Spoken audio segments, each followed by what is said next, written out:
Meeting of Henderson County Fiscal Court. We're glad you're with us. As always, we will begin as we usually do with an invocation. Please stand and join me in prayer. Dear Heavenly Father, please watch over us as we debate the issues important to our citizens and our community. Please look over Henderson County and take care of its people. Please watch over our first responders and healthcare workers as they continue to deal with the global pandemic. Please look over the people in this courtroom, young people, and our men and women in uniform, both here and abroad. I say these things in Jesus' name. Amen. Amen. Please join me in the Pledge of Allegiance. I pledge allegiance to the flag of the United States of America and to the republic for which it stands, one nation, under God, indivisible, with liberty and justice for all.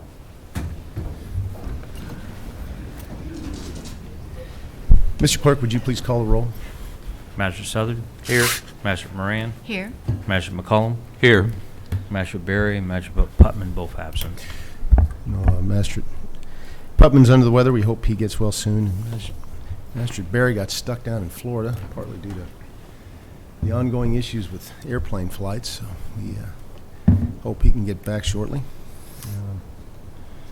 Going to begin as we always do with the minutes you have before you, ladies and gentlemen. The June 14th, 2022 minutes of the fiscal court meeting that day. After a period of review, I'll entertain a motion to approve.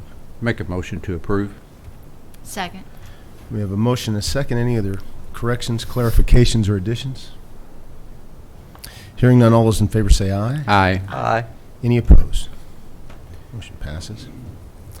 With that, I'll ask Treasurer Ryder to lead us in the second reading of the 2022-23 fiscal year budget.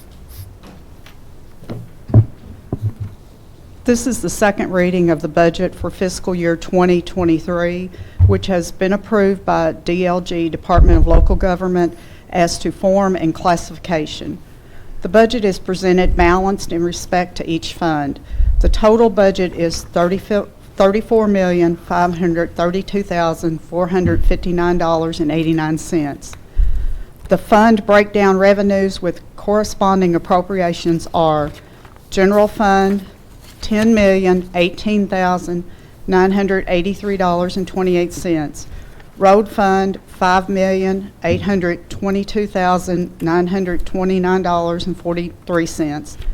Jail Fund, $8,759,020.14.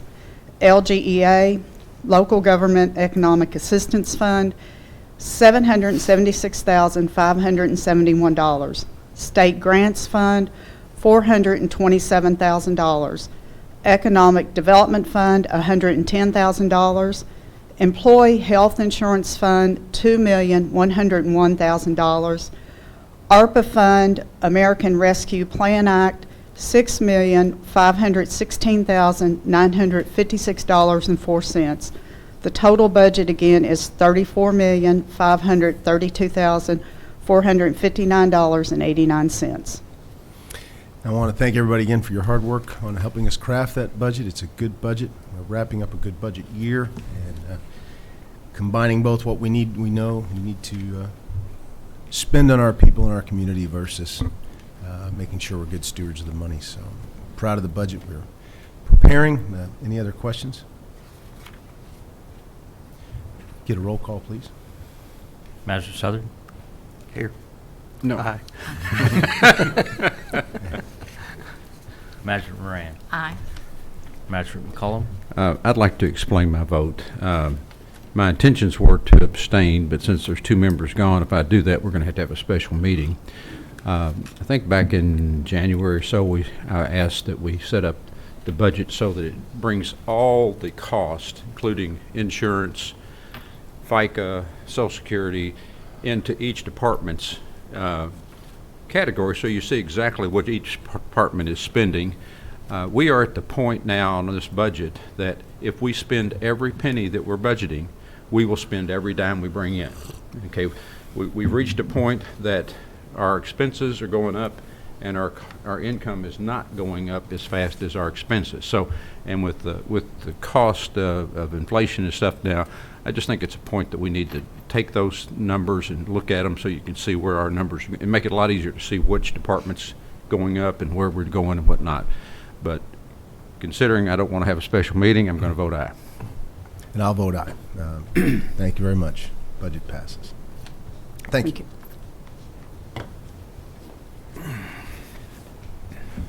That's a kind of a bittersweet moment. We are officially going to appoint Nick Stallings. We were going to vote on. I shouldn't jump ahead, though. Nick, there's still a chance. As our new county engineer, with Bill Hubiak retiring here shortly. Bill has been an amazing servant to this community, and we've been able to bring on a very worthy successor. I'm proud both of Bill's service and also the fact that we have somebody as skilled and as community-minded as Nick is, and I see his family's here today, and you should be very proud of him.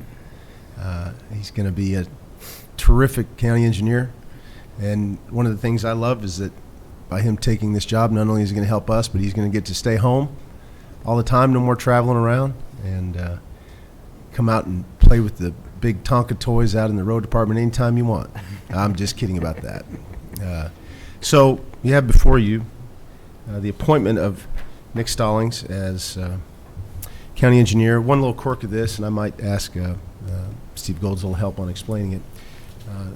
The periods of which the fiscal court appoints county engineer are either 2 or 4 years on a very specific date and time. So today's appointment will last until January 10th, I believe. Yes. And then we'll reappoint you based on law. So don't let that throw you. We love you. We still want you to be here. KRS 179.020 sub 7 says that engineers are appointed for 2 or 4 year terms, but that can only be done on the second Tuesday in January of an odd numbered year. How strange is that? So this would be to fill out Bill's current appointment, and then we could do a full appointment after that. So just want to give you a heads up on that. And I think we just need a voice vote on the appointment. So I'd make a motion to appoint Nick Stallings for the term that's just been mentioned. Second. we have a motion and a second. Any other discussion? All those in favor say aye. Aye. And I will vote aye as well. Nick, if you'd like to come up and say anything, I know that speeches are your forte. I'm kidding about that, too. No, I don't got much of a speech, but I appreciate you all appointing me. And I'm a resident of Henderson County. I've been here since 2008, so I'm glad to be able to work at home. Bill, I've worked by Bill, you know, from the state side to county side since 2008. So it's awesome to see this in fruition. You know that good to see him take off where he left off, and I think it's awesome to, you know, it's, when I was a little kid, you know, something about, you know, working in the county you live in and being around everybody you know, and hopefully it's all happy meetings with everybody and not pissed off people, you know. So you know, We could never train Bill for that part. yeah, but no, like I said, it's a good deal. I'm totally glad to be here, and I got a long career, so I'm hoping it'll be successful and it'll be fun. It will be, and we're glad to have you. Even though you're at home and not maybe traveling to California like and stuff that you were doing, you have a tornado, you got a bad Absolutely. storm, you got ice things, you're the man. Absolutely. And we Absolutely. appreciate it. Yeah, I want to enjoy it, and like I said, I learned a lot from Bill, and I appreciate him letting me be his successor. So, you know, I got big shoes to fill and step up after him. Yeah. Bill, anything? I'd like to congratulate Nick on his appointment and want to thank the fiscal court for all your support and supporting Nick. And I know it was tough supporting me at times, Charlie, but, you know, with my people skills. But, I mean, you did it, but, We just you know, couldn't Nick, get you through that class, you know, just. Nick has been following me now almost 3 months here, trying to learn some of our issues within the county, and he's quick study, and some of the things he's going to encounter a little different from the state and that. But the only thing that he was missing, he was a little miffed that he didn't have a badge like some of the other county officials. So I took it upon myself to, and you know, Charlie, there was nothing in the budget, so we had to repurpose stuff. So, yeah, here we go. You got a bigger badge than everybody. You gotta show everybody, Nick.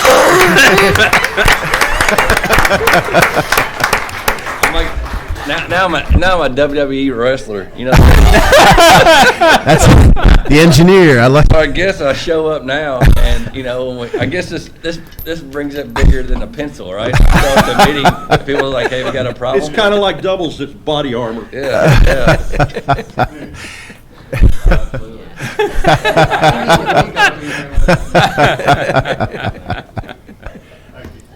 Hey, Nick and Bill, and we're going to talk about Bill here in a moment.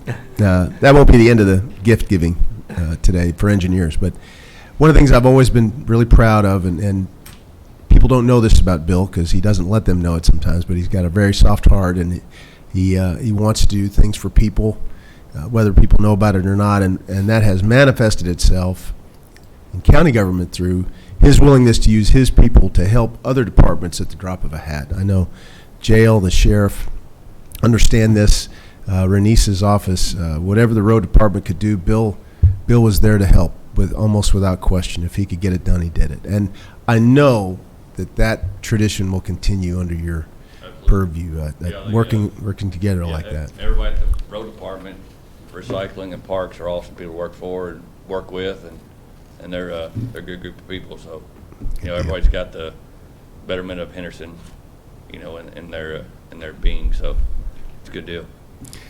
Thank you both. Absolutely. Thank you both.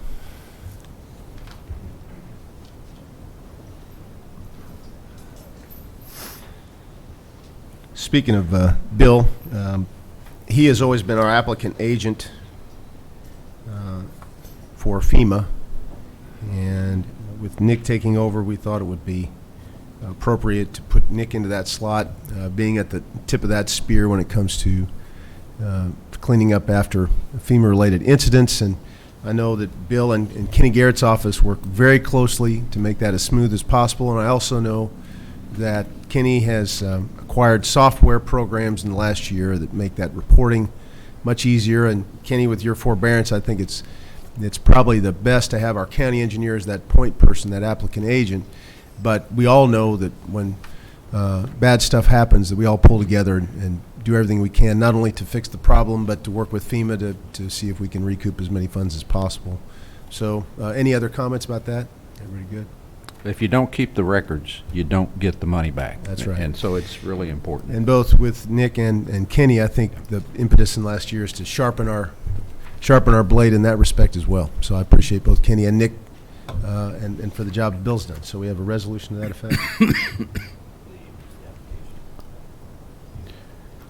Just for the court's information, in the last 40 years before Bill, I don't think we ever got any money back.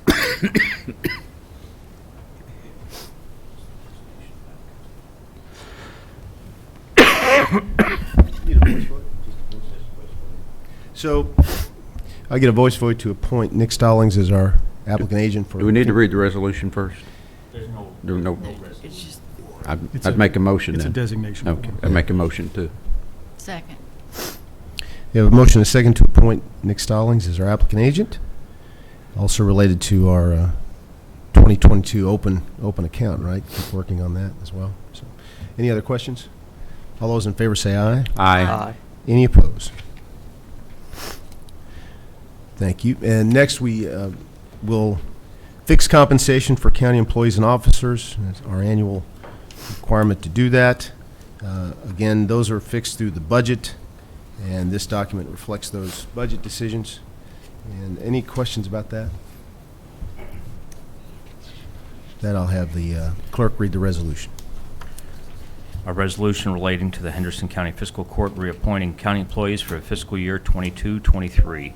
Whereas the Judge Executive is authorized to reappoint county employees with the approval of fiscal court pursuant to KRS 67.710, Section 7.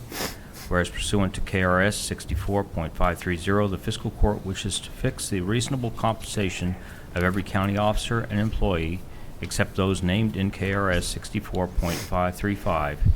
And whereas the statute requires that all the fiscal court fix the reasonable compensation of all employees, even elected officials which are not specifically exempted. Now therefore be it resolved by the Fiscal Court, County of Henderson, as follows. Pursuant to KRS 64.530, the reasonable compensation of all full-time, part-time, and seasonal employees of the county, other than those employees enumerated in KRS 64.535, is fixed in accordance to the attached list of said employees and their compensation, which is attached hereto and incorporated herein. Any question? Move to approve? Yes. Do we have a second? Second. We have a motion and a second. Any other questions? All those in favor say aye. Aye. Any opposed?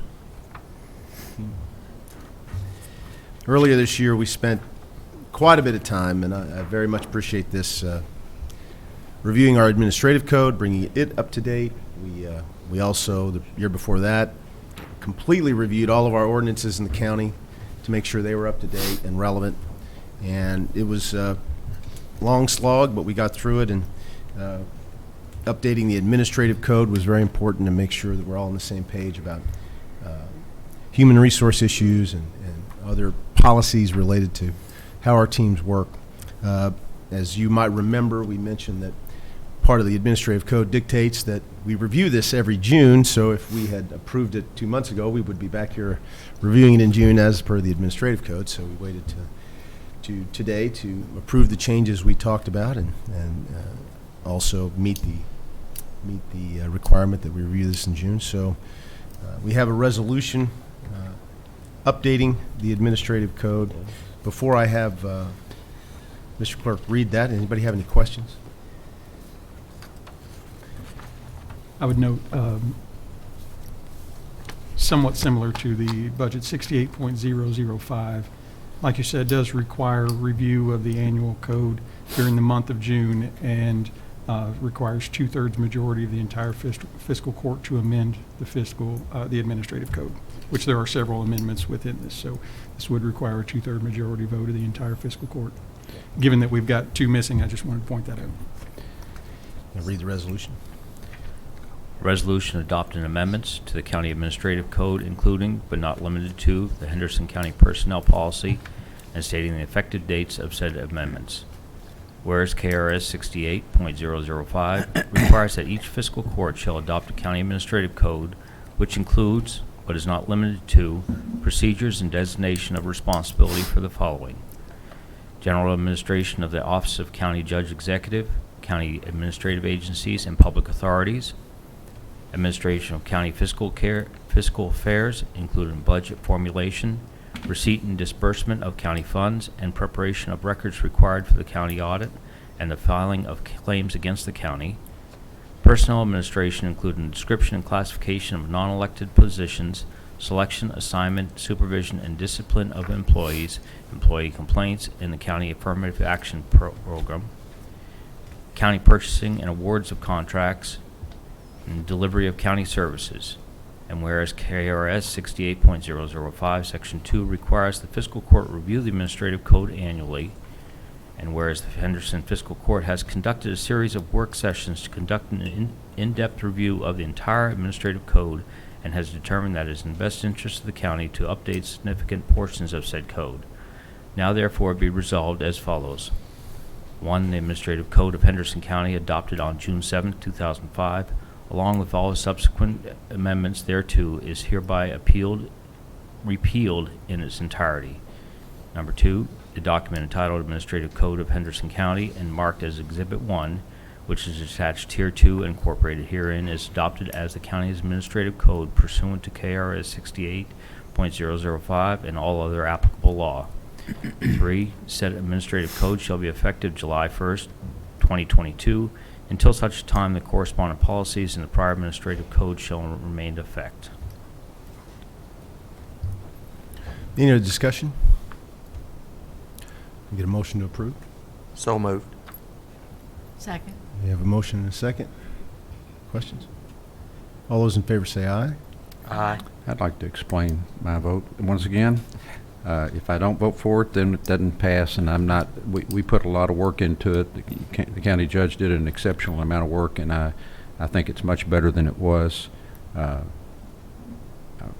It didn't do everything I wanted it to, but I'm going to vote aye. And I'll vote aye as well. Thank you. Next, we have a resolution reaffirming our agreement with the Humane Society, and hope everybody's had a chance to review that. I know we have representatives of the Humane Society here. Want to say anything about the MOU? Steve, you've reviewed it. Yes, and it substantially mirrors the one that the city drafted and is going to be passing. Make a motion to approve. Second. We have a motion and a second. We have a resolution to read. Sorry, Kurt.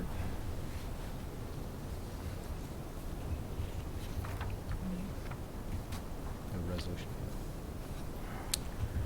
Resolution authorizing Henderson County Judge Executive to execute the attached Animal Control Services Agreement with the Humane Society of Henderson County Incorporated.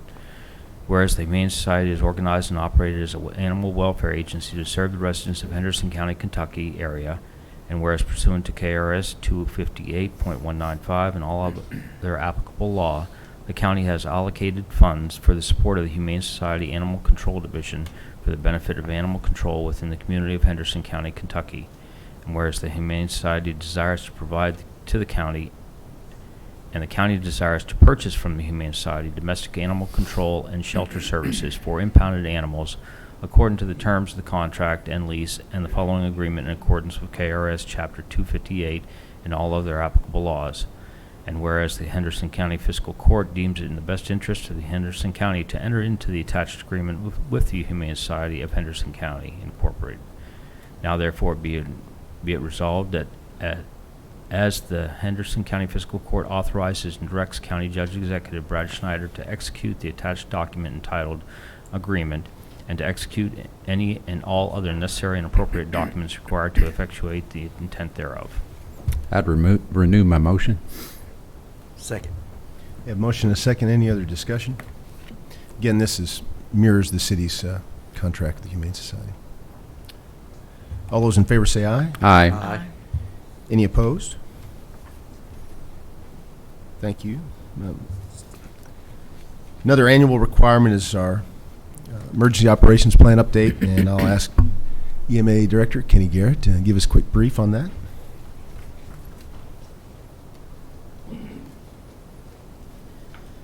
Good morning. How we doing? Good. Good. So once a year we have to do this this emergency operations plan renewal. It's basically the document that guides us through major emergencies and minor emergencies. So once a year we do that, and then once that's approved, we basically take that and pass it out to all the department heads via the electronically mostly now. So keeps the cost down that way, and all the cities in the county all get copies. So we'll have that available once this is done. So. Any questions of Kenny? No, I'd just like to say he's done a tremendous job. I appreciate Thank you. with the tornadoes and everything we've been through. You've been awesome, and, Thank you. and so is your staff too, and other people. Thank you. I've actually got some good news if I can have another 60 seconds. Sure. Sure. As some of you may know, in February, we were selected, Henderson County and Henderson Emergency Management was selected by the Weather Service to develop a new program, a weather awareness program for the entire country. So we piloted this project, and we're still in development. It's called Weather Ready Community, kind of like Weather Ready Nation or Storm Spotters and that kind of thing. So we're working through that, and we just found out a few minutes ago that we get to go and speak at the Kentucky Association for Mitigation Managers conference in September, talk about this whole plan, and we're actually going to also do it at the Kentucky Emergency Services Conference in September. So we get to go through the whole process of talking about the plan and where it's going to go, and then roll it out to the entire country. Excellent. Looking forward to it. Congratulations. Fantastic. All right. Well, read the resolution on the EOP update. All right. Whereas KRS 39B.010, Section 1, KRS 39B.030, Section 3, KRS 39C.050, Section 3, and applicable Kentucky administrative regulations requires the development and maintenance of a local emergency operations plan which sets forth the local government organizational structure, policies, procedures, and guidelines for the management and coordination of all disaster and emergency response in Henderson County and its cities. And whereas KRS 39B.030, Section 3, KRS 39B.060, Section 2, KRS 39C.050, Section 3, applicable Kentucky administrative regulations and planning guidance issued by the Kentucky Division of Emergency Management require the local emergency operations plan be officially approved and adopted by signed resolution of the Henderson County Judge Executive. And whereas the Director of Henderson County Office of Emergency Management has submitted the Henderson County Emergency Operations Plan to the County Judge Executive for official approval and adoption and guidance in accordance with the aforementioned laws, administrative regulations, and planning guidance. Now therefore, I, Brad Schneider, Henderson County Judge Executive, by the virtue of powers and authorized vested in me by the Constitution and the laws of the Commonwealth of Kentucky, in accordance with the provisions of KRS 39A to 39F, applicable Kentucky administrative regulations, and Henderson County Emergency Management Ordinance, do hereby order and direct the following. 1. The Henderson County Emergency Operations Plan is officially approved and adopted in emergency support function format effective the date of this resolution as shown herein. 2. The conveyance of official approval and adoption of the Henderson County Emergency Operations Plan through this resolution shall remain continuously in effect from the date of this resolution as shown herein or till superseded by a subsequent resolution promulgated in accordance with KRS 39B.030, Section 3, KRS 39B.060, Section 2, KRS 39C.050, Section 3, applicable Kentucky administrative regulations and planning guidance issued by the Kentucky Division of Emergency Management. 3, a copy of the officially approved and adopted Henderson County Emergency Operations Plan, including this resolution, shall be placed on file for public inspection during regular office hours in the Henderson County Office of Emergency Management. I admire Kenny standing up there the whole time. To hear It's that okay. read. I learned not to lock my knees. We have a motion to approve the resolution. So moved. Second. We have a motion and a second. Any other questions of Kenny? All those in favor say aye. Aye. Any opposed? Kenny, also you have officially moved down the hallway? I have. We're in. Okay. Suite A. So when you walk in the door, first one on the right. We're Okay, in. excellent. Thank you.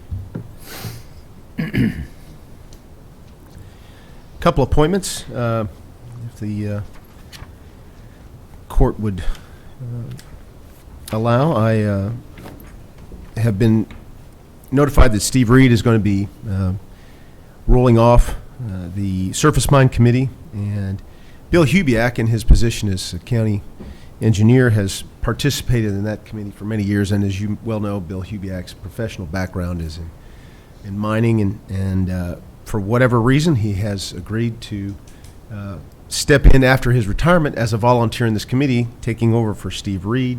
I think it would be a tremendous boon to that committee to have Bill's experience on hand, even in his retirement, and I would ask that we approve the appointment of Bill Hubiak to the Surface Mine Committee, taking the place of Steve Reed. I would make a motion to do that. I think it's absolutely the best interest of our county to continue have that continuation. Steve Reed's an awesome man, has done a good job, but I think Bill on there will help continue it. And he can understand all these additions and all the bonding and whatnot that's really complicated. So you have a motion, do we have a second? Second. We have a motion and a second. All those in favor say aye. Aye. Aye. Any opposed? Thank you, Bill. Appreciate that. Also, after I think 38 years, David Spain-Howard is retiring from the board of the County Water District, and he has done tremendous service for that board. To stay that long in on any board is amazing, and they've done good work over the years with the Water District to the point where 95 or 6% of all people in the county are served by water, and many of the remaining don't necessarily want it yet. So when we're working on some of those stragglers, but he is retiring, and both he and the Water District Chief Pete Conrad worked with their board to develop a good replacement, somebody who would be interested, who represented a certain geographic part of the county that they thought would be good. And they hit upon Jonathan Eblin, who is a farmer here with Triple E Farms. He's one of the directors of the Fair Board. I had a conversation with Jonathan about this. David Spainhoward had a conversation with Jonathan about this. He wants to serve. I think he brings a good level head to the Water District. He's going to learn fast. David Spainhoward is completely in support of Jonathan, as is Pete Conrad. And again, they broached this with the board already. So I would ask the court's support in appointing Jonathan Eblin to the Water District Board to replace. Now, he David does live Spainhoward. in the east side of the county, correct? Right, Reed. I'd make a motion to approve that. Yeah. Second. Motion and a second, and that That wasn't directed Well- at you. Just because you get all the bridges and everything else, I mean. they did actually take into account having members of the board who from different spots in the county, and this would help. So, if I heard a motion and a second, in support of Jonathan Eblin, all those in favor say aye. Aye. Any opposed? Thank you. Next, we have a presentation from Head of Henderson Economic Development, Missy Vanderpool, and Whitney Risley. Join us at the podium. Good morning. Morning. If it's okay, I'm going to pass out something to you guys. Okay. I took the liberty of shorting the proposal and just put some key takeaways on here, so you didn't have to read through the whole 10-page proposal.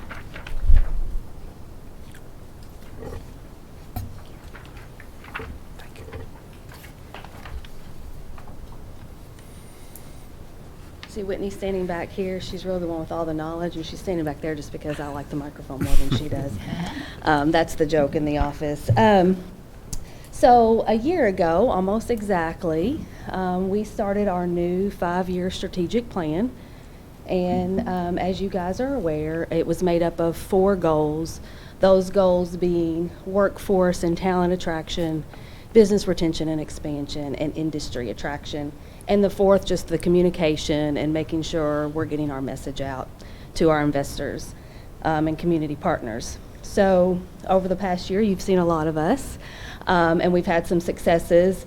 We set some goals on that campaign. Happy to announce 1 year in, we're over halfway on the jobs. We've added 555 jobs as of today, and technically over $550 million in capital investment. That's announced capital investment. We know Pratt alone is gone over because of the cost of things. They're at $600 million alone, but announced capital investment $550 million. So as we're looking at our goals as a board and organization, we've looked at how do we attract people to live in Henderson, to work in Henderson, and how we can go about doing that. So we've looked at a marketing consultant to help us with that campaign, to get the goal of that being to attract people to live and work here, to grow our population. I think today the numbers say we have over 2,000, the demand for over 2,000 employees today. That is not unique to Henderson. That's something the nation is facing with workforce, but we want to be ahead of that. We've got a lot of things to offer, and we need to get that message out to the world, or to our region and to our area. So the goal of the campaign would be, again, to attract people to live here, but also to let them know the available jobs that are here, the quality of jobs that are here, making sure they understand that there are jobs for engineers and jobs for accountants and also manufacturing and production jobs. I think we did a report yesterday and shared that on social media. There's a demand for 300 production jobs today in Henderson. So that's, you could do that straight out of high school with limited training and go right to work and make a good living. So kind of the strategy would be this, they would do a targeted campaign. We would help them with the areas that we would like to target, and they would give their strategic advice on what is a good area. We've shared some thoughts of areas we think would be kind of low-hanging fruit that we may be similar to their community and have a little bit more to offer.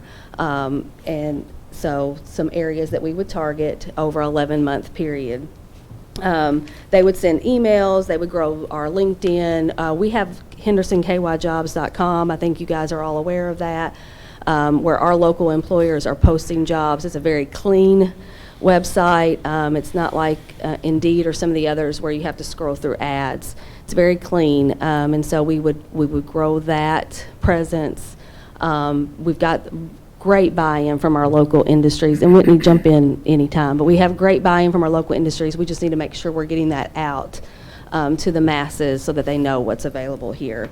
So there would be a video. They would do a video shoot.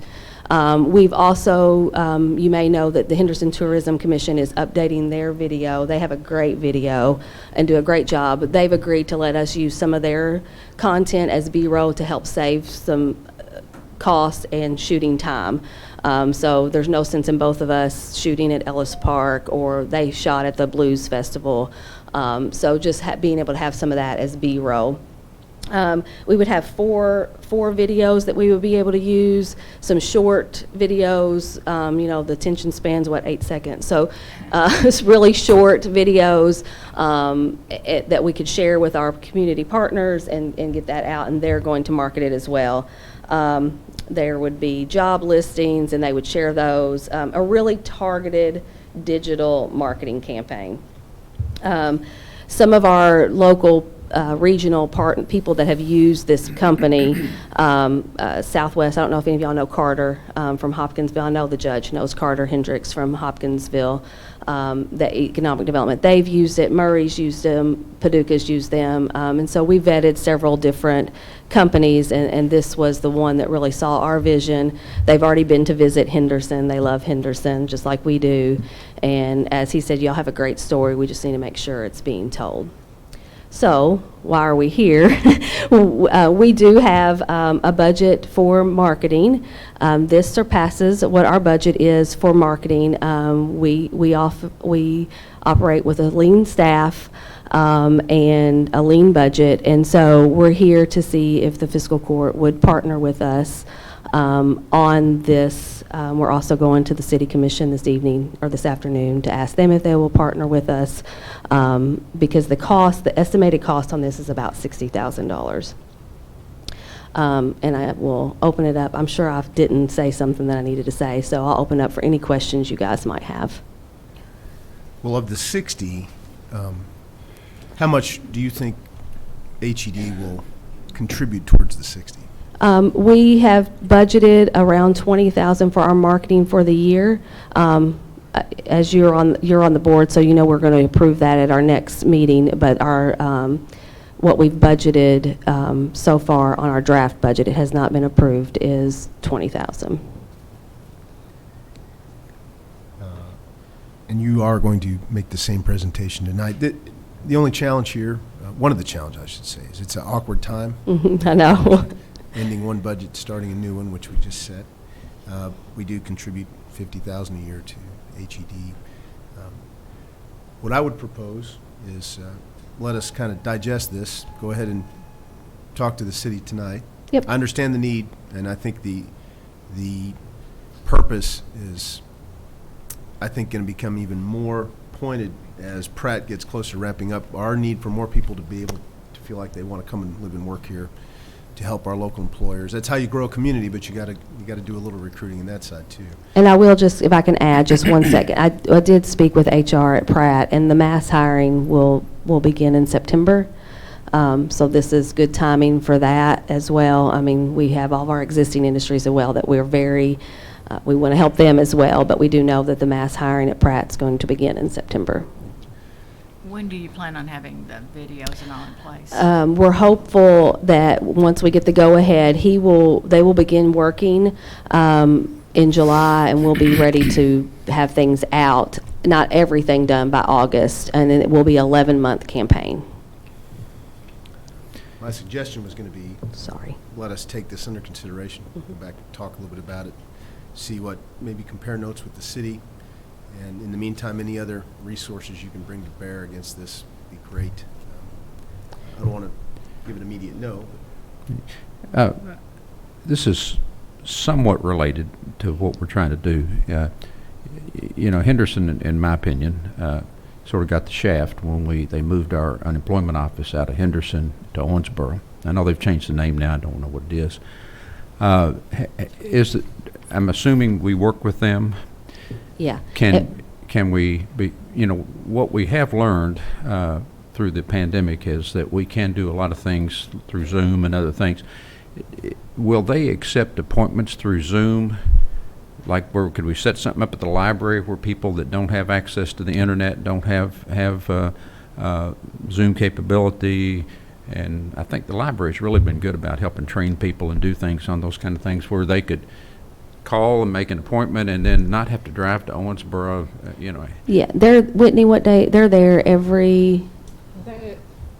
The Kentucky Career Center is the name of the hub spot in Owensboro.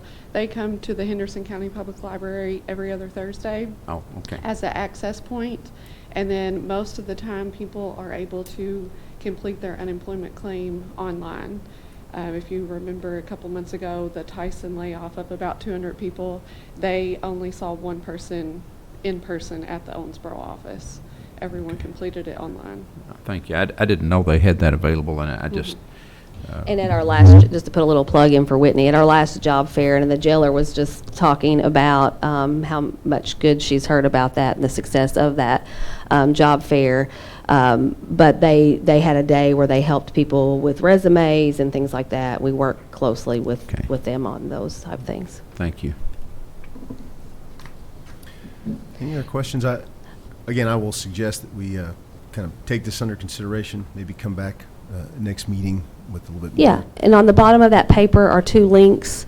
I will email that out to you guys so that you can just click on it. But that's their website, and then there's a sample video of a community. It happens to be Henderson, but not Henderson, Kentucky, where they did a workforce and talent. They do other types of attraction videos, industry attraction, but a workforce talent attraction where you can see kind of some sample videos of the quality that they do. So. Thank you for Thank all you guys. Thank you for all y'all do. Thank you. You all Thanks are for always making, supporting us. we are, and it's making it where our kids can stay here in Henderson if they want to. I mean, and that's not the goal. always the case. Yep. Yeah. Thank you. Thank you. Nick, if you wouldn't mind coming back to the podium, we're going to talk a little bit about the result of our road salt auction through KCO. All right, KCO had the annual salt auction on the 14th of June. We only had 2 bidders, Cargill Company and Compass Minerals America. Cargill was the successful bidder at $140 a ton. Just to put that into perspective, last year we were right around $95 a ton. So we've went up to 140 now. That's a delivered price from the depot in Owensboro, delivered to our lot, or to our salt dome out at the Riverport. So that puts a little damper, if we have a bad winter. And we do mix our salt sand solution, so we we're not using 100% salt, but it is a pretty big hit to the budget to have $104 a ton versus $95 last year. So that I don't know of any other way. I mean, we can approve to go with this one. We can possibly outsource. Maybe try again. Where we can check out other vendors. Buy it from. We'll already have stocked in our barn on our site, and then in our storage shed out at the Riverport, we're pretty well stocked out. So right now it's not really an issue. But we can lock in this price if we Yes. agree to.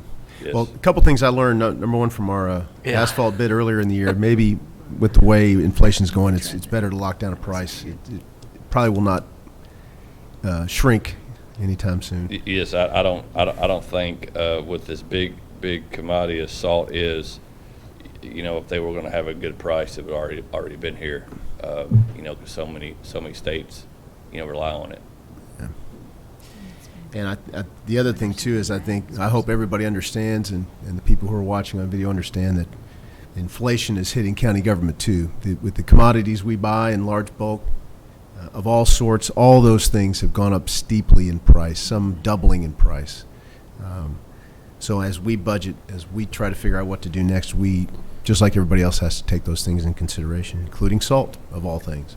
So This is my concern for our budget, because we're already at the point, if we spend everything, we're spending everything we bring in, Yeah. and now the prices just keep going up. So thank goodness we've been very frugal. smart. We've done Done well.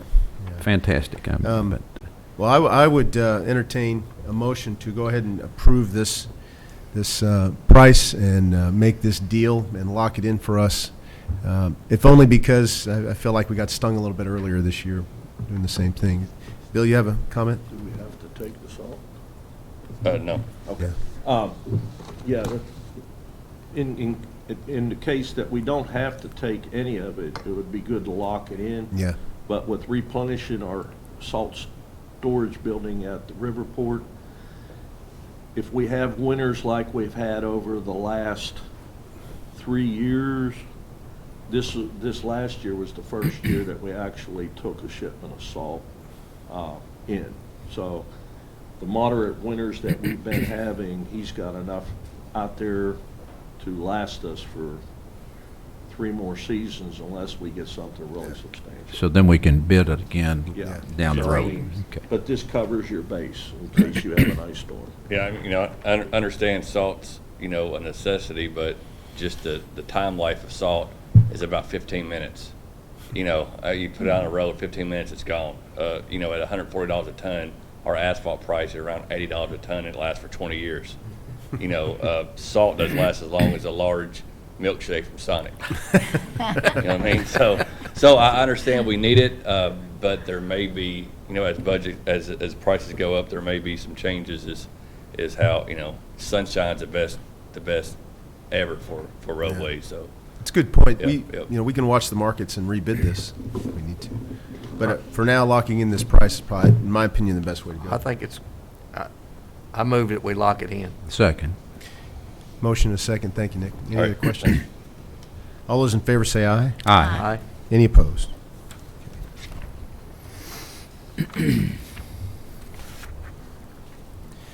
Okay, animal control reports, and our guest from animal control, if you want to come on up. Thank you. Morning. Good morning. So I have quite a few updates, so bear with me. I know I sent you an email, Brad, about the city-county tags that we had a conversation with last time. I contacted several counties. Most counties in Kentucky do city-county tags based on if you have an altered animal or not. Some of them do them cheaper if they're microchipped, all kinds of different things. But generally speaking, averaged out, it's about $10 for an unaltered animal and $5 for an altered animal in the state of Kentucky, averaged out. So, you can take that into consideration if we wanted to increase them. I have made it now available where you can do your city-county tags online. You can upload your rabies report from your vet with the rabies tag number with all the information, and we will mail it out to you. I did charge $3 online for processing fees and also postage. It goes directly to my staff at the shelter.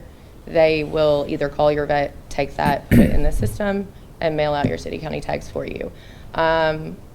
We honestly did about $60 in city-county tags last month, it looked like to me, when I looked at the report. So that's helpful. It's been helping already, apparently, so that's good, even at the $3.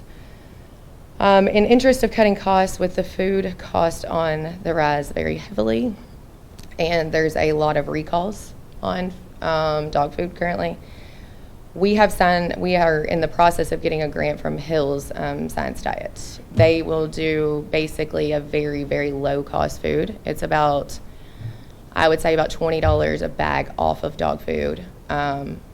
per bag. We go through about a bag of dog food a day. So, you know, the bill gets pretty pricey when it's $70 a bag. So I looked at we were on this program previously before my time, and I don't know why we got off of it, but it's looking like it'd probably be about $30 a bag compared to $50 to $70 depending. So that should really help in interest of cost.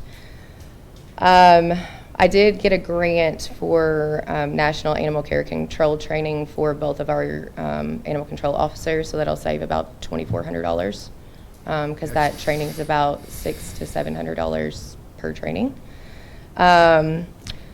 Shelters are kind of on high alert right now. Everyone knows this, but also there's a distemper outbreak happening south, and it's making its way north very quickly.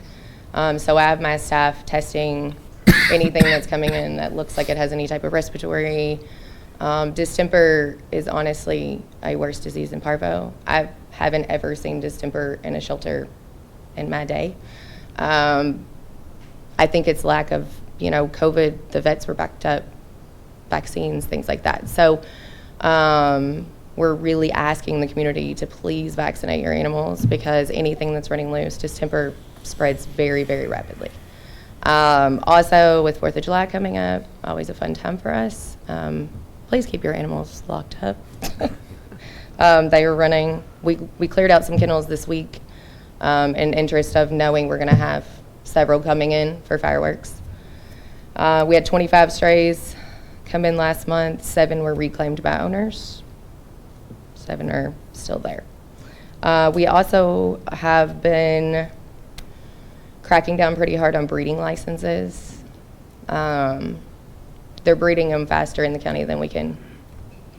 People are buying them or adopting them, basically. So we're cracking down pretty heavily on making sure people have breeding licenses, their city county tags, things like that. For dogs in particular?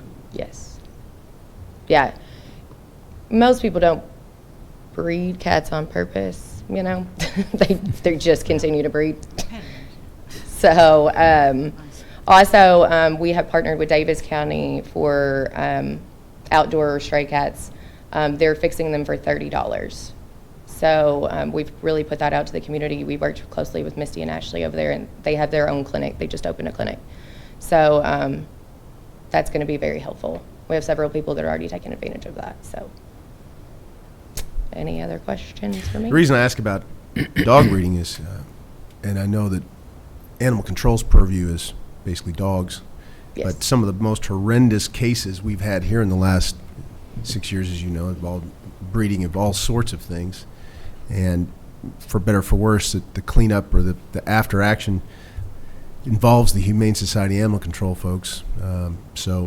Yeah, when I hear livestock and when I hear breeding operations, my mind goes to 400 chickens, Yeah, and 300 exactly. rabbits, and yeah, mine too. But yeah, I mean, honestly, we do breeding licenses just to make sure that people aren't neglecting their animals, or they're not running a puppy mill, and there's not 400 dogs in a pole barn somewhere. I mean, Right. we had that with the Airedale case. I mean, there was 27 of those. I personally adopted 2 of those dogs, so I know how still trauma can happen with them and health issues. And so, yeah, I mean, we haven't run into any terrible breeders at this point, but we're just trying to make sure that everybody understands that a breeding license is necessary solely because we want to make sure that people are taking care of their animals. Like, we don't want people breeding animals and not taking care of them because it just perpetuates the issue. Right. So, Yeah, your organization has a tough job, and we all appreciate it. Trust me, we do, because we get Thank you. the phone calls too. I know. How many animal control officers we have licensed right now? We have 2 currently. I'm in the process of hiring 1 part-time. Okay. Solely because I have to pay them more budget-wise. I can't really pay them what they need to be paid if I have 3 full-time. So I just hired another one on a temporary basis. He's training in this week. I generally train them for 2 to 3 weeks before I ever swear them in. So just to kind of see how they're going to do in the field, if they're going to make it or not, basically, because it's not an easy job. And make sure they're responsible enough to answer the phone at 2 and 3 in the morning and you know, Right. because those are the things that happen. So I've had one that I would like to use just as a part-time basis. I can't afford 3 full-time, so I'm trying to use a part-time to kind of fill in. Any other questions?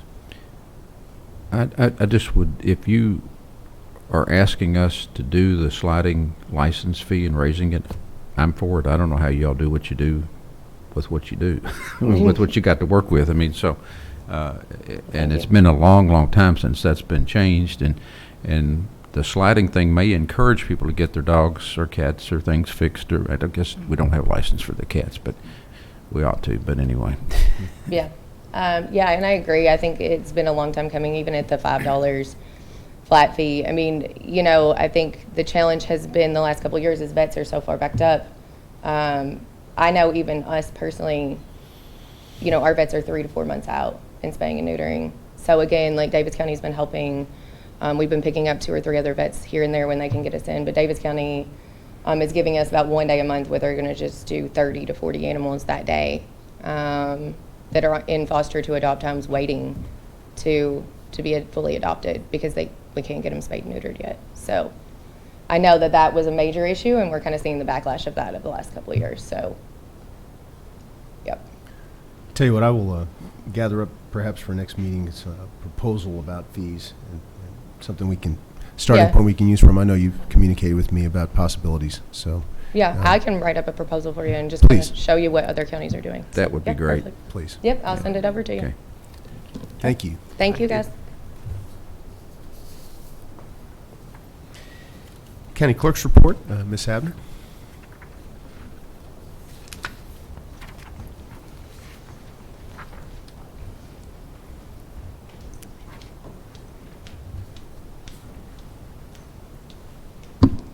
Good morning. Good morning. Morning. I have the report for the month of May 2022 with excess fees in the amount of $119,342.24 and a total amount remitted to the county for the month in the amount of $171,839.70. Keep it coming in, we need it. Okay. Thank you. I'd make a motion to accept her report. Second. We have a motion and a second. I'll also say good job this year. Thank you. Any other questions? All those in favor say aye. Aye. Any opposed? Thank you. Mr. Gold, your report. Only one check today, Judge. It's $78.75 for jail fees collected. The total remitted to the county of all funds this year for the fiscal court, or can't even talk, fiscal year present to date, $143,265.83. Once again, keep it coming. Thank you. I'd make a motion to accept. Second. We have a motion and a second. Any other questions?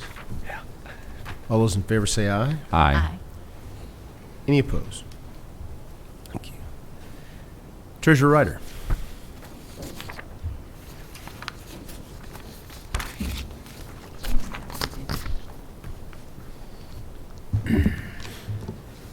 The transfers are as presented are redistributing appropriations within the existing budget. Pretty much this is cleaning up any deficits towards the end of the year.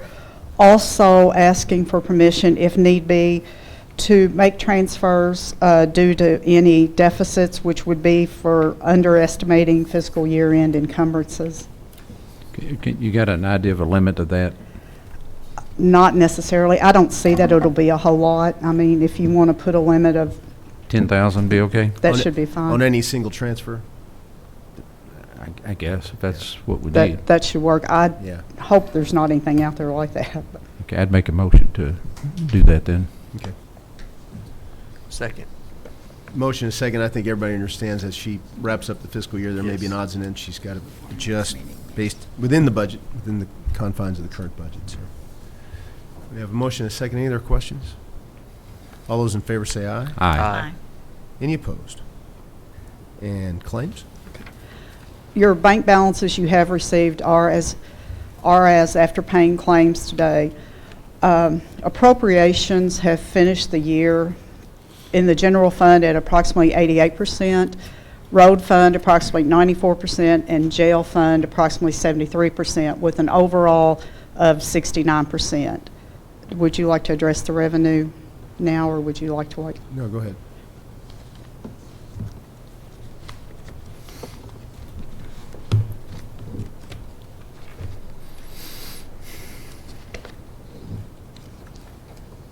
Revenue for the year, for the general fund for the year, has finished at approximately 120% above. The road fund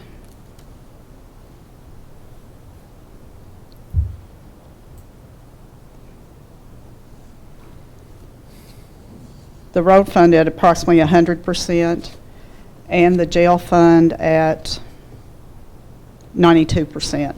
For an overall for the year for the revenue is 70%. I do have additional claims. From the general fund to Coroner Bruce Farmer, $4,000. This is training incentive and is to be paid from the coroner's training incentive appropriation line. This is to be paid prior to 6/30/2022. First National Bank of Omaha, which is the clerk's credit card, in the amount of $1,557.26. This is to come from the clerk's conferences training appropriation line. To general code in the amount of $9,117.03. This is for the code ordinance updates and is to come from fiscal court advertising. Also with this, I need to request an additional transfer of $7,100 from the contingency line, appropriation line, to the fiscal court advertising line. Slade print in the amount of $646.66. This is for occupational tax supplies and is to come from the occupational tax appropriation line. Lowe's in the amount of $1,212.58. This is for EMA supplies and is to come from EMA supplies appropriation line. From the road fund to Bill Hubiak in the amount of $4,215. This is training incentive and is to come from the county engineer training incentive appropriation line and is to be paid prior to 6/30/2022. Courier and Press in the amount of $862.50. This is for Tri-County Recycling and is to come from the Recycling Miscellaneous Appropriation line. Bobcat of Evansville, $30,887. This is for a Bobcat cutter and is to come from the New Machinery Equipment Appropriation line of the Road Fund. From the Jail Fund to Galloway Electric, $515.51. This is for light and ballast and is to come from the Equipment Repairs and Maintenance Appropriation line. To Icon Systems Incorporated in the amount of $5,413.56. This is for equipment parts and is to come from Equipment Repairs and Maintenance Appropriation lines. I would make a motion to approve the claims that we have already been given, plus the new claims he's just given us, and also to allow the transfer of those funds she mentioned. Just a quick clarification about that Bobcat bill. Was that bid out, or was that paid, or was that bought through state contract? Yes, that was. Okay. State contract? Yes, and it was the one that was approved because we were expending the money by fiscal court because we were not going to receive the F-250 that was ordered off the state contract. Gotcha. It's been several months back. Okay. I just want to make clear for everybody that yes, Yeah. it was, since it was over 30,000. Right. That was my question. So we have a motion to accept the transfers and the claims as stated. Second. Motion and a second. Any other questions? All those in favor say aye. Aye. Any opposed? Thank you. Thank you.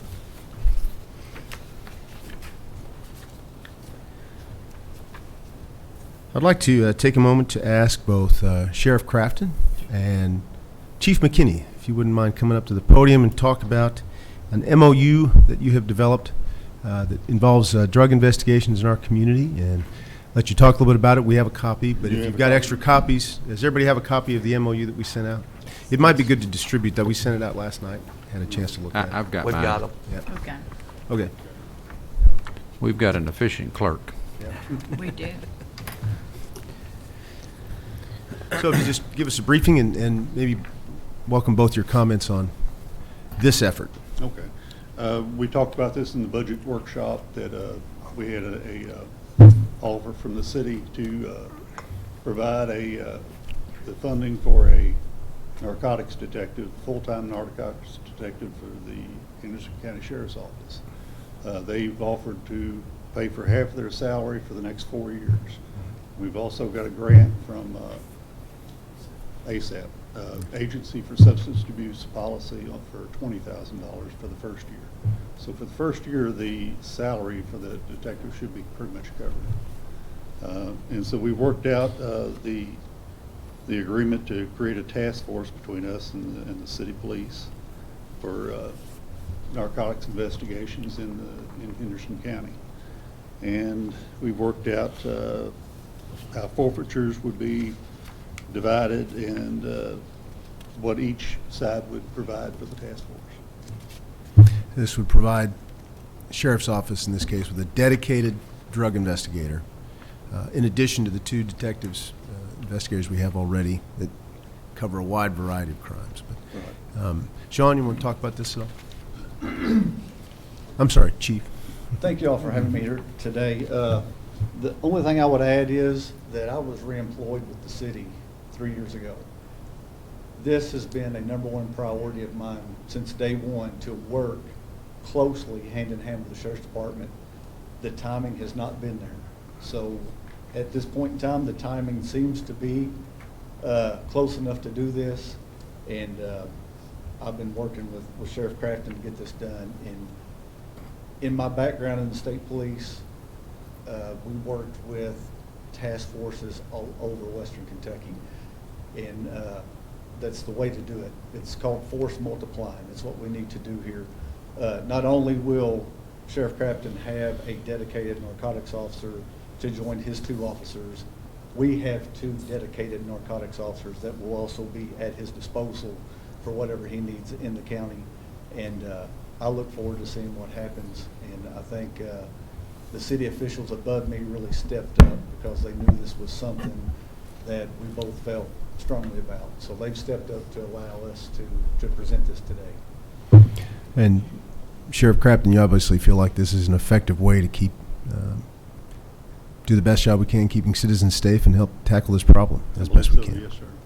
Yeah. Any Well, other thoughts? as a former prosecutor, I'm just glad to see us, because I want us to work together. We've had problems in the past with one person knows one thing and they don't share information, and it doesn't work well that way. We've got to work together, both the city and the county, and I hope this is going to bring that together.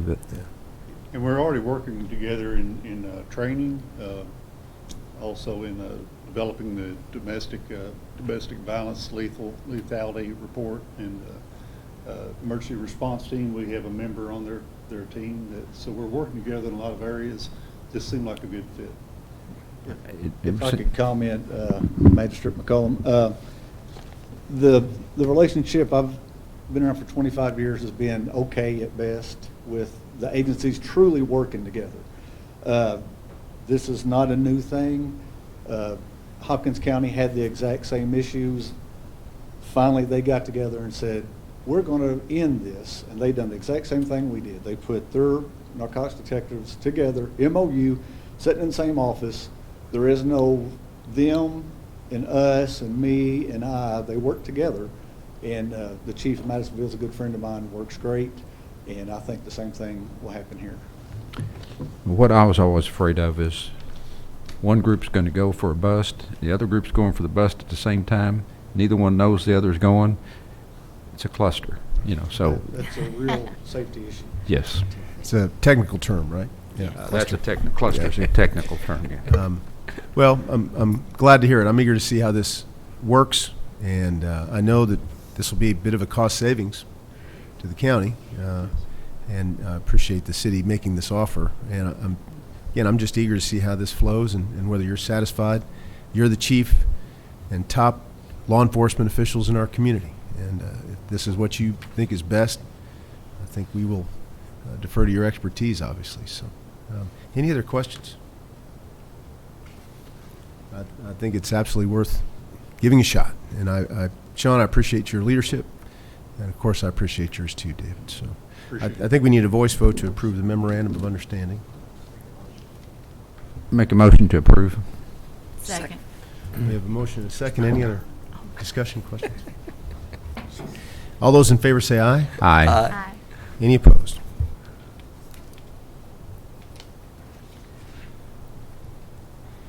Bit of an update. As you know, our coroner's office is having to move. I think, if I'm not mistaken, Bruce, August 1st is the deadline that the hospital has given us to vacate the premises as they tear down that building that houses our coroner's office.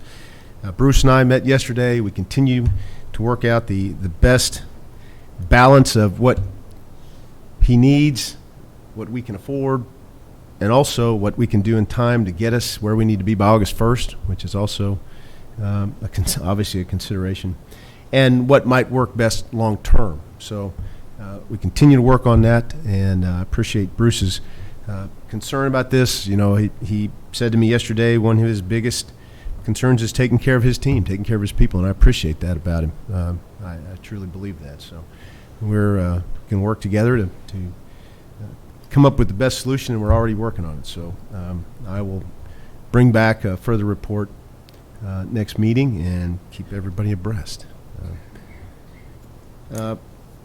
Bill Hubiak, this is your last fiscal court meeting. After how many years now with the county? Yes, sir. How many years have you been in this county? Almost 25. 25 years. Okay. A couple things. One, again, I would like to thank the members of the fiscal court for all your support and taking over with Nick and that, and the support that you've given me. I really hate to be leaving at this time. In my 25 years, this has been the best fiscal court that I've had to work with overall. And I mean that. Talking to each and every one of the magistrates, the county attorney who's had my back, the previous county attorney who had my back, the judge, and Kurt, I just letting you know, it's hard to leave at a time when you have the most cooperation level that I've ever had from the whole fiscal court. And I meant that. But I have a priority on my first official day of being retired, which will be Friday. My granddaughter turns 2, so I will be at a pony party. So just more important things in life, okay? But I think I'm leaving the county in very dependable hands. Our road department and our recycle and parks department are at the best cooperation level that we've ever had, the employees, and that's what makes it difficult to leave. And I mean that. It's tough, but life goes on, and I'm sure Nick will carry on.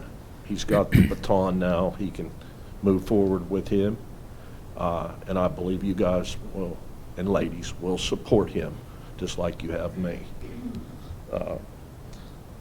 2 things. Officially, update on the BF Overfield Bridge, what Nick is doing. The head wall will be poured, I think, this week, and they'll hopefully be setting the steel next week. It's moving along a little slower pace. We had to move power pole, and concrete has a real situation right now with the cement part of it being very low, and they're not even running on Saturdays. So, but everybody's experienced the same thing. I guess my last official business will be to have Nick come up here, because he's going to ask fiscal court for approval with our new budget to get a jump on things, to go out for bid for our tandem axle truck, which is in the budget, total patcher, and to order an F-550 off of the state contract. So those are the things that we need to take care of, if we can get that done. That way, because as you all know, that the single axle we ordered 2 budgets ago won't be delivered. They moved it up, though. It might get here in this actual calendar year instead of the first quarter of 2023. So, I'd make a motion to approve them to go out to bid. Second. We have a motion and a second. Just to clarify, these are in the budget. These are in next year's budget. Yes, there's already, they're budget items, yes. Right. So we have a motion and a second. No other questions? All those in favor say aye. Aye. Any opposed? If I could say just a little bit about Bill. When Bill first came, at times we put down small amounts of blacktop to sort of make people think we were doing them a good job. We also would immediately afterwards, we'd put we'd cut it out and put a pipe through it. We wouldn't do the drainage before we put it down. And when Bill came in, he said, "We're not doing that anymore. We're going to fix the drainage first before we do the blacktop." And it has made a world of difference in our county and how long the blacktop lasts if you do those things. He has not taken 2 large pipes and put them into a small pipe, which was done on Wilson Station Road, and it ended up washing out. And I mean, he just has done a really good job, and I appreciate everything he does. I give him a hard time, but he really has done well for Henderson County. contrary to what Charlie says, I do have people skills. I'm just wondering which people you're talking about. My dog.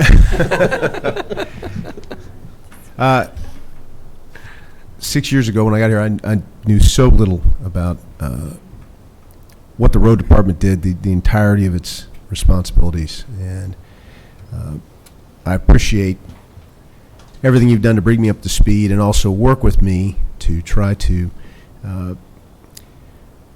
answer folks who had decided they didn't want to talk to you anymore because they didn't appreciate your people skills the way you described them.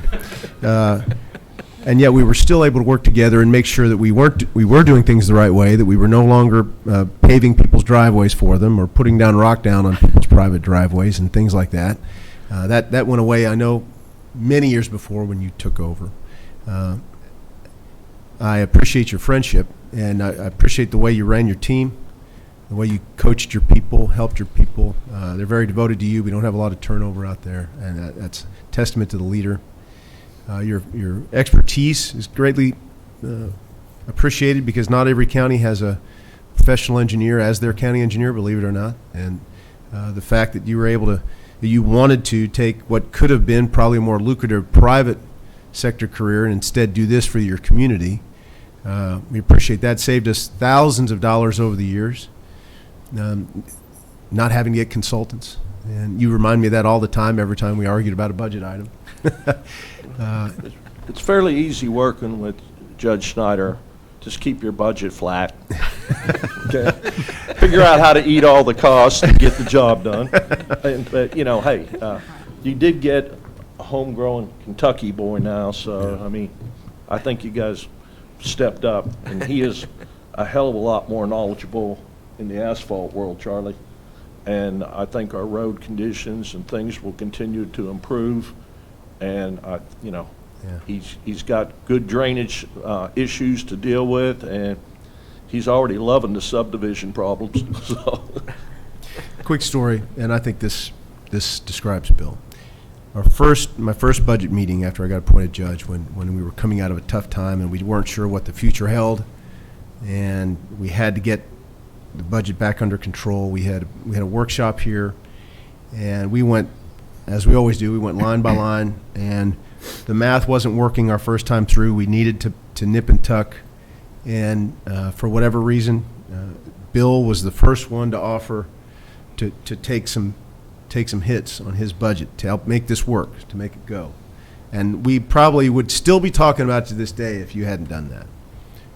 And let the record show that since that first budget, when I was still trying to get my feet underneath me and the county was still trying to get back on its feet, we have steadily increased the spending in the road department to get you back to where we were pre-emergency level and continue to serve the people of the community. And all along the way, you did everything you could to save dimes when you could. And Buzzy Newman said it best about you many times. He said you could turn a dime into a dollar. Well, a lot of people in government succeed in turning dollars into dimes. So, yeah. Judge, I'm a quick study, but Charlie gave me that book under the KRS, and the people that sit up there only have control over the road department and a little bit of your courthouse staff. Mm-hmm. So I didn't want to sit in any more budget meetings, so that's why I cut it. Okay? You know what I mean? I've tried. I knew that a long time ago, and we can sit there and twiddle our thumbs, or we can move forward. And I'd rather move forward. And so, hey, we did what we had to do, and we're moving forward again. And I appreciate the court's support on that too. So you've been a team player, and I certainly appreciate that. And I wasn't on the court when you all did that, but I from the sidelines, I appreciated you all working together because the county had dug themselves a financial hole. I had talked to the county judge before, not you, but a previous county judge, and told him your finances are going this, your income's going like this, and your expenses are going like this, and it won't last forever. And unfortunately, during my time as county attorney, we were basically broke. We were putting 3 miles of about a half-inch of blacktop on 3 miles of county roads a year. You got 400 miles, and a half-inch doesn't last a year. I mean, it won't work. They weren't doing the drainage and doing what they needed to do. And I am so proud of this court and our county judge for the financial situation they've put us in by being frugal and working, and also with Renisa and the jailer and everybody else that's worked together in the sheriff's office. But it's taken that to get us where we are. I don't want us to ever go back where we were. When you're making decisions on emergency basis, you'd make bad decisions. When you don't have the money to do what we've done lately and what Brad's done and what the economic development has brought in to Henderson County for our families and our kids to have jobs, I don't think we could have ever done that in my lifetime until now. And it's because this court worked together. We were frugal. We saved the money, and we did it. So I'm really proud. You're going to get probably a lot of parting gifts, but I have one for you.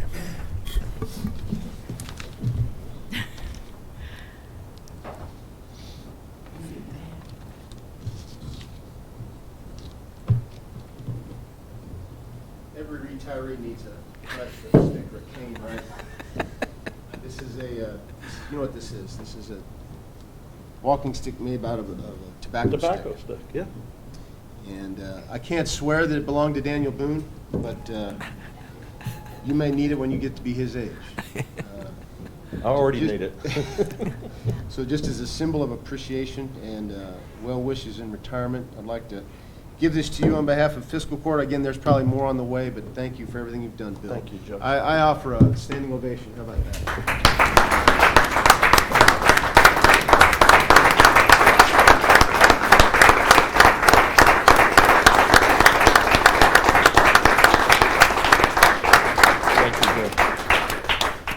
Charlie, just one last note.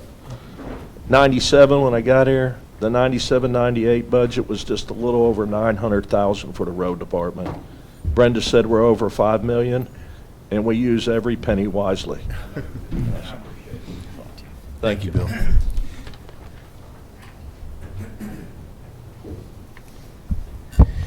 We'll move to good of the county. If there's anybody from the community who'd like to say anything for good of the county, I welcome you. Jailer Brady. Good morning. Good morning. A couple of things. The Real ID and regional driver's testing branch for Henderson County, the new building is a little ahead of schedule, so that's great. Looking at possibly moving in the end of July. So the next court meeting hopefully we'll have a contract for you all to take a look Excellent. at. Excellent. Excellent. Good News Jail and Prison Ministry. Our annual golf scramble is July 11th, and we're looking for teams, we're looking for sponsors. If anyone would like to come out and support a great thing for the jail and our community, July 11th at Breckenridge in Union County. What's the start time? 7 a.m. is breakfast and registration, 8 a.m. is the shotgun start.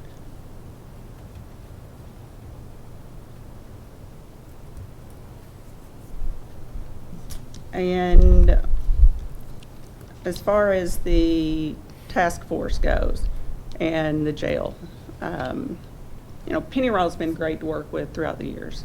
And they've provided a lot of training. They've brought their drug dog in when we couldn't get one locally. Because things that happen in a jail, if we need something looked into, it can't wait because there's lives at stake a lot of times. And that's the lives of my jail staff, our volunteers, and the inmates that are in our custody. Fentanyl overdose. We had a fentanyl overdose. It ended up making national news. And without Penny Raw, we're not really sure where that would be today. It ended up numerous federal indictments off of one overdose, and someone that took the time to come to the jail, review the video, and work with our staff. And when the detectives come to the jail and work with our staff, they also provide training and guidance. And training in a jail for processing a crime scene, for drug overdoses, processing evidence, all the training we can get, we really need it because it's the future of people's families and the people that are in the jail, whether they're working there, they're volunteering, or they're an inmate, that's someone's family member, and that's what we're there to protect. And I'm hoping that the new task force will take that into consideration, that we can't wait when we need something looked into. So, thank you. I would recommend, huddling with Sheriff Crafton. I'm sure you're willing to do whatever you can to help with investigations at the jail. I'll also, suggest training, any kind of training. Jailer Brady, if you feel like it's appropriate, hire the training you think you need, and we'll be supportive. And Sean, I'm Chief, I'm counting on you all working together, okay? That's what I've wanted all along, and I'm hoping you all can work with the jailer in the jail, and if we got problems, we need to work it out, okay? Thank you. Anybody else? Go to the county? Nope.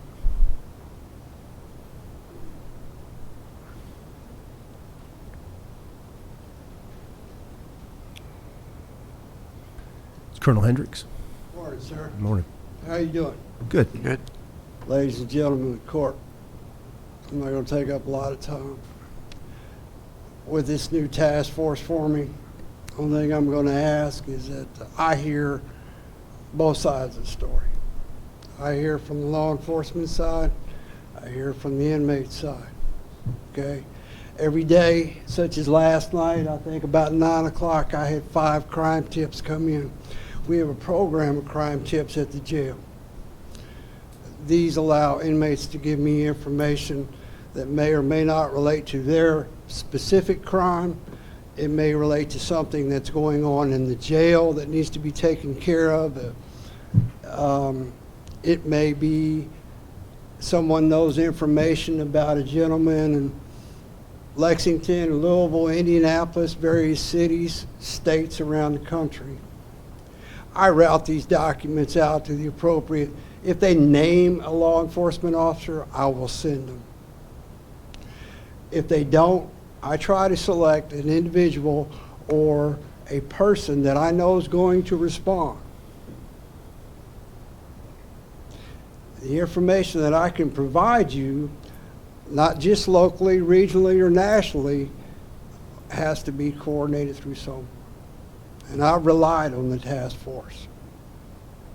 I've got information from Providence, Madisonville to Sturgis, all the way to Lexington. I've also gotten information all the way to California in the past. I've led teams in raids in Indianapolis area. So whoever does this task force under this new program, not only do I call on them to come help me deal with the issues, because I know, as I tell my staff, my jurisdiction ends at the road. That's it. What happens past that road, I have to turn over to somebody else. And I can only hope that we continue to get this information, not only locally, because we know there's fentanyl out there. We've seen it. We've had it at the jail. We knew it was coming. It's going to get worse. And we know it's coming from California. I can tell you it's coming from Lexington. I can tell you it's coming from Louisville. I can tell you it's being made in Madisonville and Providence. I can tell you the gangs that are doing it. We don't want to just get the people here locally using these drugs and selling them. We want to get the ones who are providing it to them. And I only hope that in all these changes that we can coordinate these with the other agencies and the other people who need to get the job done. That's all I got, Judge. Thank you. And, that's our goal too. And I encourage you to talk to David Crafton about any information. You know, this new investigations officers, having a dedicated one in our county, I think hopefully help meet that goal. Yeah. Yeah. Thank you. Anyone else? Go to the county? Nope. Renee Sadler? I just wanted to say a huge thank you to Bill and his whole department. The whole 25 years he's been here, I've been here too, and he has never failed, not one time, to assist us. We've asked for, help with a ton of things, too many to name, moving books and voting machines. He's just always been there for us, and I just wanted to say, I really appreciate you, and I'm so happy for him. And welcome, Nick. Obviously that's heartfelt, and I got to be honest, Renisa, I thought for a moment Bill was going to crack up a little too and maybe shed a tear. It didn't happen. Yeah. Yeah. Anybody else? Thank you. Going around the horn here, Master Southard. I'd like to say thanks, Bill. I really didn't think we were going to get along when I was elected. And to my surprise, we did. And I found out that you can't always listen to what everybody's got to say. You got to find out for yourself, make your own opinions. And you're a good guy, regardless. They were right, Tim, but I'm consistent. It's been a pleasure working with you. I think I'm going to enjoy working with Nick too. But again, thank you for what you've done for our county, because it's way more than what people know. Well, and all's good in District 3. Thank you. You said you just got done spraying, planting the whole night. Finally Hallelujah. done? Yes. Yeah. Hope that rain last weekend helped a little bit. It needs to keep coming. Yeah. Master Moran? I too would like to thank Bill.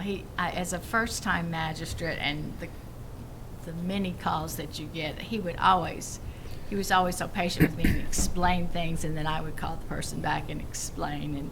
And I've really appreciated all the help that he's given me, and he's driven roads with me and met me places, and it's been really helpful. And I thank you a lot. I do, and I will miss you. And all's well in District 2. Thank you. Master McCollum? And I laud you with what all you've done and what we've been able to get accomplished. And I like what you've changed the way the road department was operated. My memory serves me correctly, you had 6 bosses when you first came in, and you said something to the effect to the county judge, I can't work like this, either I have one boss or, I've got to do something else, go somewhere else. And they were moving the grader from Carden for a half a day, and then they'd move it over to Beals, and then they'd move it to somewhere else. And this man said, we're not doing that. If I'm in charge, we're gonna get it done over here first before we spend a half a day moving it over here and doing that. Guys, he has saved us so much money in the ways he has set that office up and made it run. And he listened to me. I gave you that book. You read the book, and you listened to me, and I told you.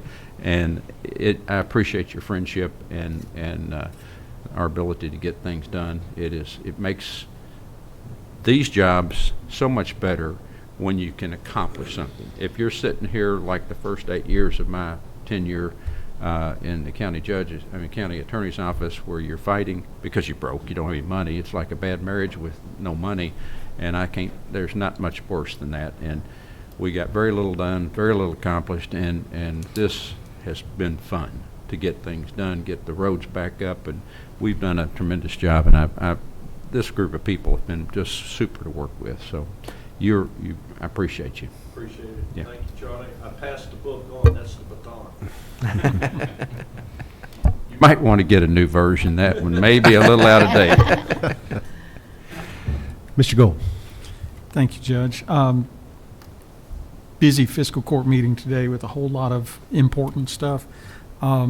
But I think the real takeaway from it is that we have a really good fiscal year that we're looking back on, and the county's in a really good position. Kind of like Bill said, things seem to be hitting on all cylinders right now. And he said it's a bad time to be leaving, but leaving when you've got things hitting on all cylinders and things are in good shape for the next individual and people are sad to see you go, that's when you retire. That's a good time to do it.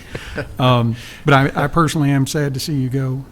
Like's been said, this guy is a scrounger. He can make things out of nothing. He's like a MacGyver of an engineer.